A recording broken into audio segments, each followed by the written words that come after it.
The screen glowed blue in the darkness. Ethan Colewood knelt on hardwood floors that cost more than most people's cars, watching his son sleep through a camera they didn't know existed. His knees ached. His back was stiff. He had been here for 2 hours. And still, he couldn't look away.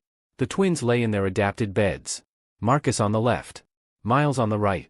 Red pajamas bright against white sheets. Chests rising and falling in perfect rhythm. 3 years old and already carrying more weight than any child should. Paralyzed from the waist down. Both of them. Ethan checked the other feeds. Kitchen. Empty. Living room. Dark. Hallway. Still. The new caregiver's door. Closed. Light off. Everything quiet. Everything controlled. So why couldn't he breathe? A millionaire single dad just hid cameras throughout his house to watch his paralyzed twin sons. He checks the footage every night, searching for something wrong. But what he's about to discover on those cameras will shatter everything he thought he knew about care, about trust, and about what his sons actually needed. What did the maid do that left this powerful man completely speechless? Stay tuned to find out. Before we continue, if you want to be entered in our video shout-out giveaway, simply subscribe now, then comment, "I subbed," and you will be entered. This video's shout-out giveaway goes to Edward Patrick from Tennessee. Thanks for being part of the familia and supporting. Now, it's time to get back into the story. Ethan pulled up the day's recordings. Fast-forwarded through breakfast, lunch, afternoon therapy, dinner, bath time, bedtime routine. Looking for what? He didn't know anymore. The caregiver before Maribel had been careless. Left Marcus sitting in a soiled diaper for 3 hours. The one before that was worse. He found bruises on Miles' arm. She claimed she grabbed too hard during a transfer. Ethan fired her that night. Called his lawyers the next morning. The third burned out. The fourth quit. The fifth he couldn't even remember. 5 caregivers in 18 months. 5 failures. 5 reasons to trust no one. So he installed cameras. Tiny lenses hidden in smoke detectors and picture frames. In ceiling corners and beneath cabinet lips. Everywhere his sons went, he could watch. Not to spy. To protect. At least, that's what he told himself. Maribel Cruz had been here 2 weeks now. No mistakes. No shortcuts. No moments of frustration when she thought no one was watching. That's what worried him. Everyone slipped eventually. Everyone showed their true face when they thought they were alone. But Maribel was the same on camera as she was in person. Patient. Gentle. Present. It didn't make sense. Ethan rewound the footage again. Watched her transfer Miles from wheelchair to bed. Gentle. Unhurried. She narrated every movement. "I'm going to lift you now, okay? Tell me if anything hurts. You're doing so good." Small words. Constant communication.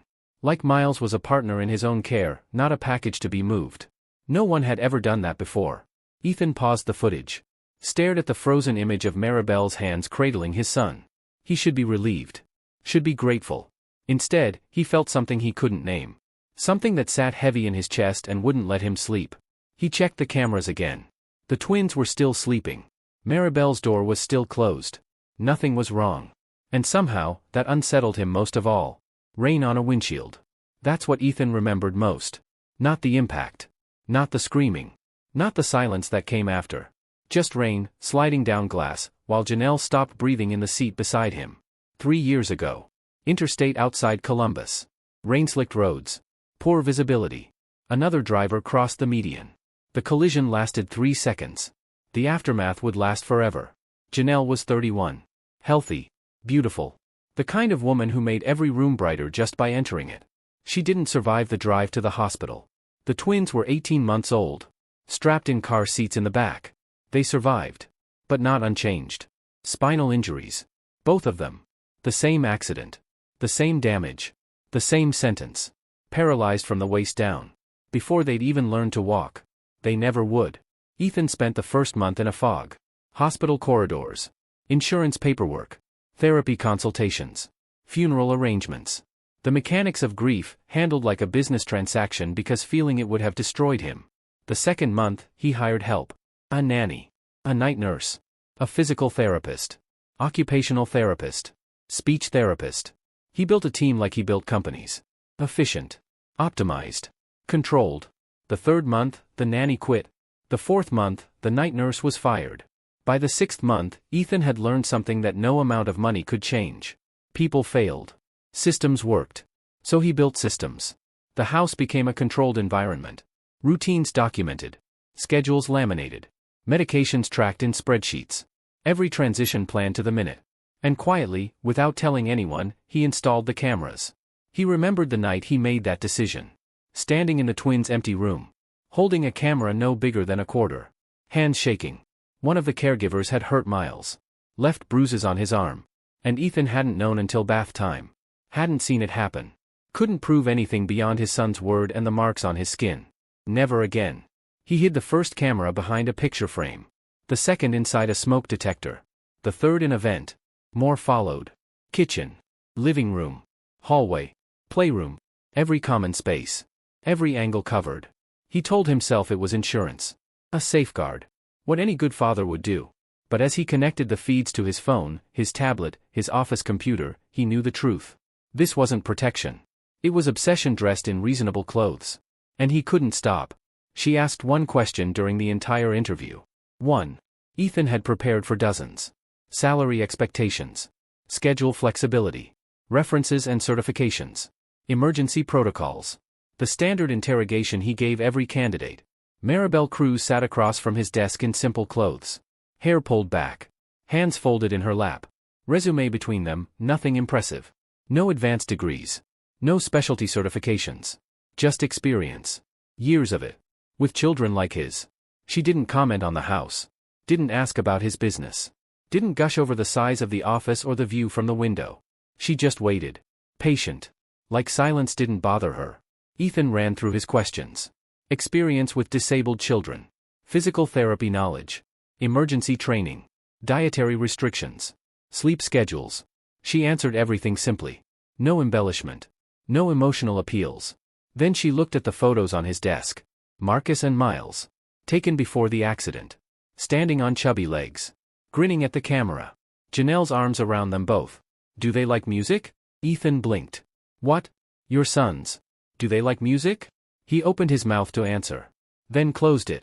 He didn't know. 3 years of therapies and schedules and medications and systems. He knew their diagnoses. Their limitations. Their prognosis. He knew which wheelchair worked best and which mattress prevented sores and which formula of protein shake they could actually stomach. But music? He had no idea. I don't know, he said finally. Maribel nodded. Like that answer told her everything she needed to know. The interview ended 10 minutes later.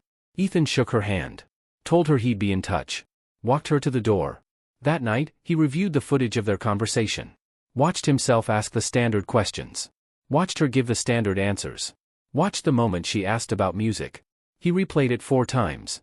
Do they like music? For words that sat in his chest like a stone. No one had ever asked about joy before. Every caregiver, every therapist, every consultant, they all asked about managing the condition. Preventing complications. Maintaining function. Managing. Preventing. Maintaining. No one asked what made his sons happy. Until Maribel. He hired her the next morning. And started watching her closer than anyone before. Marcus laughed at breakfast. The sound stopped Ethan mid-pour, coffee spilling over the rim of his cup. He couldn't remember the last time he'd heard that sound. Not polite laughter. Not performative. Real. The kind that comes from somewhere deep. He stood frozen in the kitchen doorway, watching. The twins sat at the table. Adapted chairs. Trays in front of them. Maribel at the stove, scrambling eggs. Miles was grinning. Marcus was laughing. Actually laughing. At what? Ethan couldn't tell. Couldn't see anything funny. Just breakfast. Just routine. Just another morning in a house full of systems. But something had changed. He noticed it more over the following days. The twins were different. Awake longer. Engaged more. They asked for the kitchen instead of their rooms. Wanted to be where Maribel was. Where things happened. One evening, Ethan noticed something strange. Both boys had wooden spoons tucked beside their wheelchairs. Not hidden. Displayed. Like treasured possessions. He didn't ask about them. Didn't want to seem like he was prying. Instead, he pulled the camera footage that night. Rewound through the day. Watched Maribel in the kitchen. She gave each boy a wooden spoon. No explanation. Just handed them over. Marcus looked confused at first. Turned the spoon over in his hands. Tapped it against his tray. Tap. Miles did the same. Tap tap. Maribel smiled. Didn't shush them. Didn't redirect. Just let them tap. Then she handed them each a pot. Steel. Heavy-bottomed. The kind Janelle used to use for soup. The boys looked at each other. then at the pots, then at their spoons. Marcus hit first. Clang. Miles followed. Clang clang. And suddenly the kitchen was full of noise. Chaotic. Joyful. Two toddlers banging spoons against steel like they'd discovered fire. Maribel didn't stop them. Didn't calm them down. Didn't mention schedules or routines or quiet time. She just watched. Smiling. Ethan replayed the footage twice. 3 times. 4. His sons were making noise. Real noise. In a house designed to prevent it. And the woman he'd hired to care for them was letting them be wild. He should have been concerned. Should have documented the deviation from routine. Instead, he turned up the volume. And listened to his sons laugh. The pots were everywhere. Silver steel scattered across the hardwood floor like fallen stars. And in the middle of it all, Marcus and Miles sat in their red pajamas, wooden spoons raised high, mouths open in matching grins. Ethan stood in the doorway of his office, laptop still warm in his hands. He had come home early. Exhaustion pressing behind his eyes. Another day of meetings that meant nothing. Numbers and projections and empty handshakes. He'd pulled up the camera feed out of habit. And found this. The Christmas tree twinkled in the corner. Lights reflected off the pots. The hardwood gleamed. And his sons, his paralyzed, wheelchair-bound, medically fragile sons, were making music on the floor. Maribel sat nearby. Navy uniform crisp. White apron spotless. She wasn't directing them. Wasn't teaching. Wasn't correcting. She placed her palms flat on the floor. Breathed slowly. The twins watched her. Then copied her. Palms down. Breathing deep. She tapped once. Soft. Barely a sound. Marcus tapped back. Miles followed. Tap tap. A rhythm formed. Not perfect. Not choreographed. Alive. Maribel tapped the floor again. The boys answered with steel. Clang clang. Back and forth. Floor and pot. Hands and spoons. A conversation without words. A language they invented together on that hardwood floor with the Christmas lights blinking behind them. Then Marcus laughed. Open-mouthed. Head thrown back. The kind of laugh that fills a room and leaves no space for sadness. Miles joined him. 2 boys who couldn't walk. Who would never run or jump or climb. Who spent their lives in wheelchairs and adapted beds and therapy sessions that promised improvement but never delivered miracles. They were laughing. Like none of it mattered. Like joy was still possible. Ethan's throat tightened. He lowered the laptop. Walked closer to the living room. He could hear them now. Not through speakers. Through walls. Real sound. Real laughter. Real life. His sons were happy. Not managed. Not maintained. Not optimized. Happy. He stood outside the door for a long moment. Watching. Not through a camera this time. Through his own eyes. Maribel looked up. Saw him standing there. She didn't startle. Didn't apologize for the mess or the noise or the deviation from schedule. She just smiled. That quiet, patient smile. And nodded toward the floor. An invitation. Ethan looked at the pots. The spoons. His sons in their red pajamas with their mouths still open from laughing. He hadn't heard that sound in years. Hadn't known he'd missed it until this moment. He took a step forward. Then stopped. Old habits. Old walls. Old fears. He wasn't ready. Not yet. But as he walked back to his office, laptop clutched to his chest, something had cracked inside him. A door he'd sealed shut 3 years ago. A room he'd locked and forgotten. His sons were alive. Not just surviving. Alive. And the woman in the Navy uniform had shown them something he never could. That joy didn't require working legs. It just required someone willing to get down on the floor and make noise together. The crying was quiet. The kind that comes after holding too much in for too long. Ethan heard it through the monitor before he saw it on the screen. A soft, choked sound. Like a wounded animal trying not to be found. He sat up in his office chair. Pulled the laptop closer. The twins' bedroom filled the screen. Nightlight glowing blue in the corner. Miles asleep in his bed, chest rising and falling. But Marcus was awake. Sitting up against his pillows. Small body shaking. Fists clenched so tight his knuckles had gone white. Ethan leaned forward. Turned up the volume. The speakers crackled with the sound of his son's pain. I hate this. Marcus's voice was barely a whisper. Broken. Raw. I hate being stuck. Stuck. Not paralyzed. Not disabled. Not any of the clinical words the doctors used. Just stuck. The word of a 3-year-old who didn't understand why his body wouldn't move. Why his brother couldn't walk. Why the other kids at the park ran and jumped and climbed while he watched from a wheelchair. Always watching. Never joining. Ethan stood up. His legs moved before his mind caught up. He should go to him. Hold him. Fix this. But how do you fix something that can't be fixed? He took a step toward the door. Then stopped. On the screen, light spilled into the twins' room. The hallway door had opened. Maribel appeared in the frame. Simple pajamas. Hair loose around her shoulders. No uniform now. Just a woman, awake in the middle of the night, answering a sound that most people would have slept through. She didn't rush. Didn't panic. Didn't treat this like an emergency that required action plans and protocols. She just walked. Slowly. Deliberately. To Marcus's bed. And knelt beside him. Until her eyes were level with his. The crying continued. Softer now. But the words kept coming. I hate being stuck. I hate it. I hate it. Marcus's fists pounded against his useless legs. Tiny hands hitting thighs that couldn't feel anything. Couldn't carry him anywhere. Couldn't do what legs were supposed to do. Ethan's chest tightened. He should be there. Should be the one kneeling beside his son. But he was here. In his office. Watching through a screen. The way he always watched. The way he trained himself to exist. Maribel didn't speak at first. She just stayed there. Present. Steady. Letting Marcus feel seen before she offered words. Then, finally, she opened her mouth. 2 words. Just 2. I know. Ethan held his breath. Waiting for the rest. The reassurance. The false hope. The "it'll get better" that adults always gave children when they didn't know what else to say. It never came. Maribel just knelt there. I know, she said again. Softer this time. Not, you're so brave. Not, God has a plan. Not, everything happens for a reason. Just acknowledgement. Just truth. Marcus's crying slowed. His fists unclenched. His small body stopped shaking. And Ethan watched his son experience something he'd never been able to give him. Validation without fixing. Presence without promises. Someone who didn't try to make the pain disappear. Just someone who sat in it with him. She asked him to put his hands on her knees. Ethan froze. On the screen, Maribel shifted position. She was still kneeling beside Marcus's bed, still at eye level with him. But now she reached for his hands. Took them gently. Placed them on her knees. Can you feel that? She asked. Marcus nodded. Confused. Tear tracks still wet on his cheeks. Good. Now keep your hands there. Don't let go. She began to stand. Slowly. So slowly that Ethan could count the seconds between each inch of movement. This is what standing feels like, Maribel said. Marcus's hands stayed on her knees. Feeling every shift of weight. Every press of muscle. Every tiny adjustment of balance. The weight moves here first. She pressed forward slightly. Feel that? Marcus nodded again. Eyes fixed on his hands. Then here. She engaged her calves.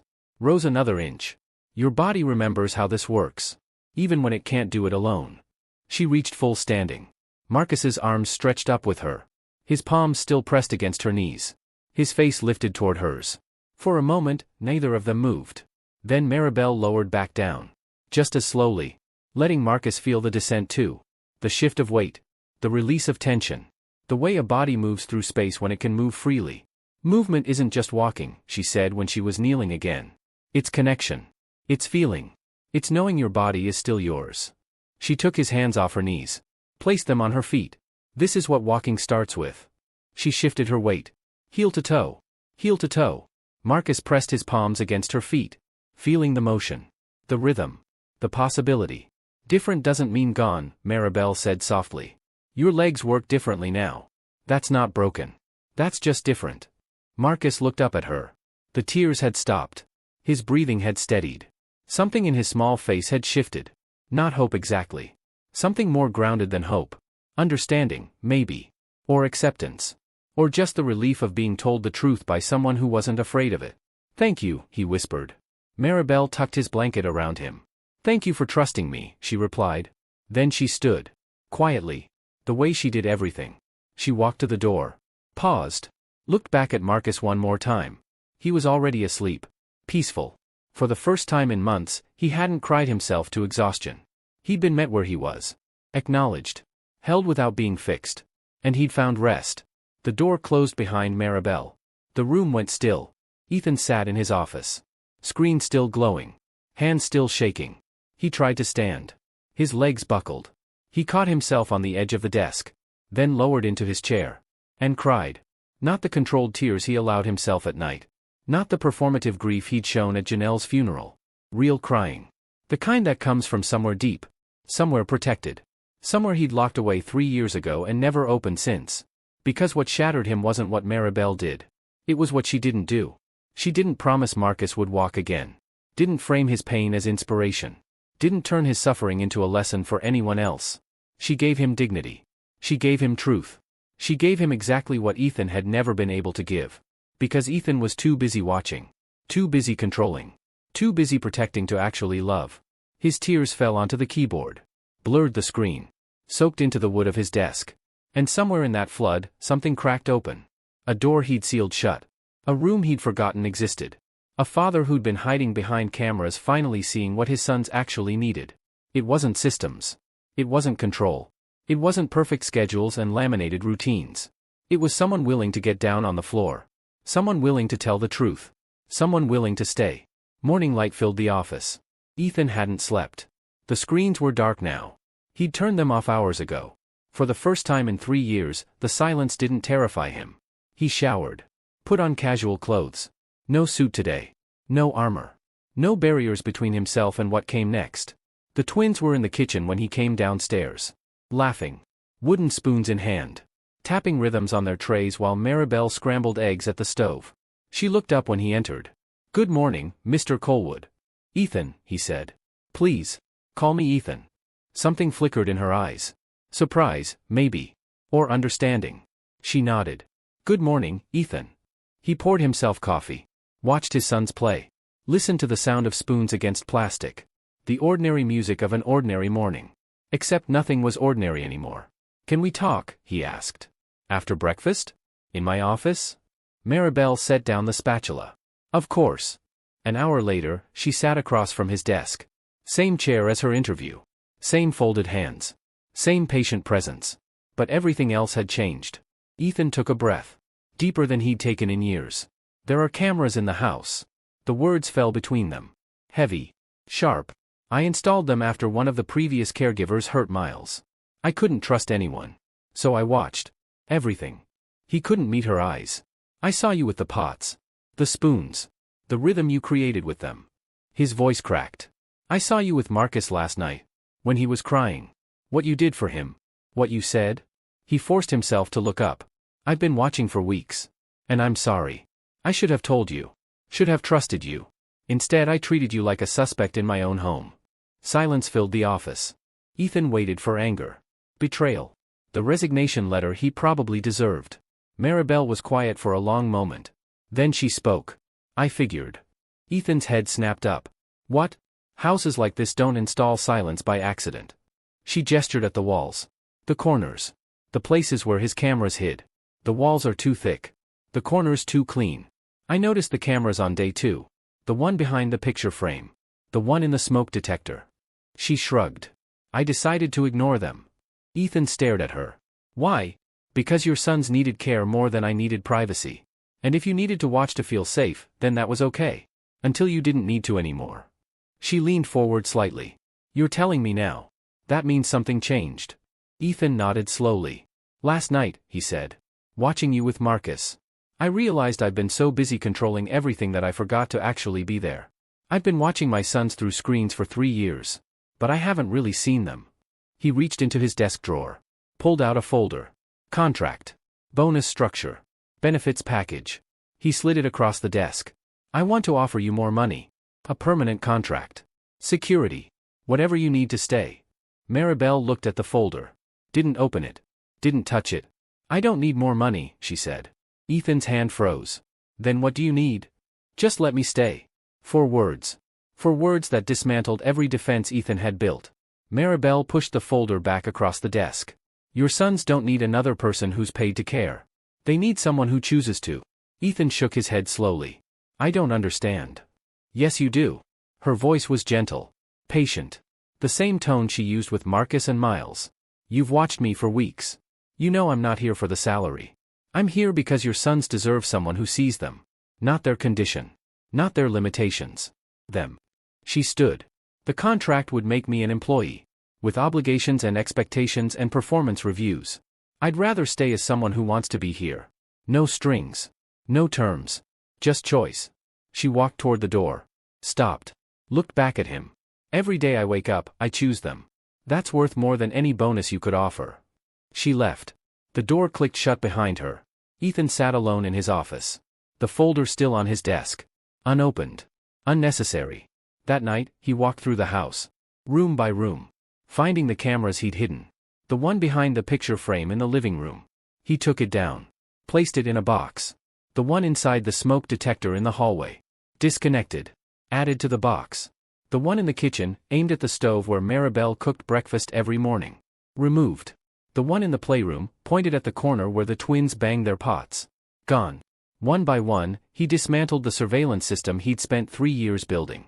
Some he hesitated over. Old habits don't die easy. The camera in the twins' bedroom. His finger hovered over the wire for a long moment. This was the one that had caught Marcus crying. The one that had shown him Maribel's gift for truth. He pulled it free anyway. The last camera was the hardest. The one at the front door. Security, he told himself. Basic precaution. Nothing obsessive. He left it. Baby steps. Trust wasn't instant. It was built. Day by day. Choice by choice. He'd taken the first step. That was enough for now. He closed the box. Put it in his closet. And walked back to the living room. Where his sons were playing. Where Maribel was laughing. Where life was happening without him watching. He stood in the doorway. The same doorway where he'd frozen the night of the rhythm session. But this time, he didn't turn away. Miles looked up first. Daddy. His face broke into a grin. Marcus followed. Daddy, come play. They were holding their wooden spoons. Surrounded by their pots. Christmas tree still twinkling in the corner. Maribel stepped back. Gave them space. She was still smiling. Still quiet. Still choosing to be there. Ethan walked into the room. And knelt on the hardwood floor. The pots were out again. So were the spoons. But this time, Ethan wasn't watching through a camera. He was sitting on the floor with his sons, black suit jacket abandoned on the couch, sleeves rolled up, learning how to make rhythm. Marcus handed him a wooden spoon. Your turn, Daddy. Ethan looked at the pot in front of him. Steel. Heavy. The same kind Janelle used to use for Sunday soup. He felt ridiculous. A millionaire. On the floor. Holding a kitchen utensil. But his sons were watching. Waiting. Hoping. So he tapped. Once. Soft. Marcus answered. Clang. Miles joined in. Clang clang. Ethan tapped again. They responded. And somewhere in that rhythm, in that chaos, in that noise, Ethan found what he'd been searching for since the night of the accident. Connection. Not through screens. Not through systems. Not through control. Through presence. Through showing up. Through getting down on the floor and making music out of nothing. Maribel sat in the corner, watching. She didn't join in. Didn't need to. This moment belonged to them. Father and sons.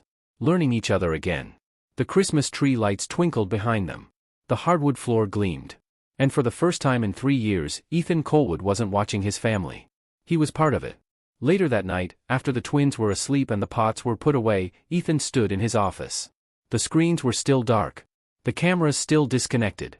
The box still in his closet. He didn't miss them. He thought about Janelle. About the accident. About the rain on the windshield and the silence that followed. He thought about the 3 years of grief he'd converted into control. The systems he'd built to replace the wife he'd lost. The walls he'd constructed to protect himself from ever feeling that helpless again. He hadn't become a better father by watching more closely. He became one by letting himself be present. Trust wasn't weakness. It was courage. Control wasn't care.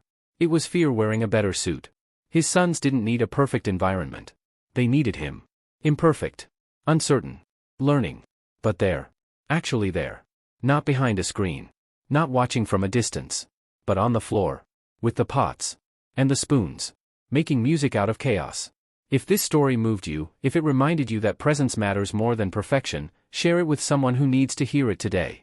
Subscribe to this channel and turn on notifications so you never miss another story that inspires, challenges, and reminds us what truly matters. Drop a comment and tell us your story. Have you ever had to let go of control to find connection? Have you watched someone you love from a distance when you should have been beside them? Your words might be exactly what another parent needs to hear right now. Because the best fathers don't just watch over their children. They get down on the floor and make music with them. Single dads, this one's for you. You're doing better than you know. Until next time, stay present. Stay patient. Stay loved. And remember, the cameras can show you what happens. But only being there can make you part of it.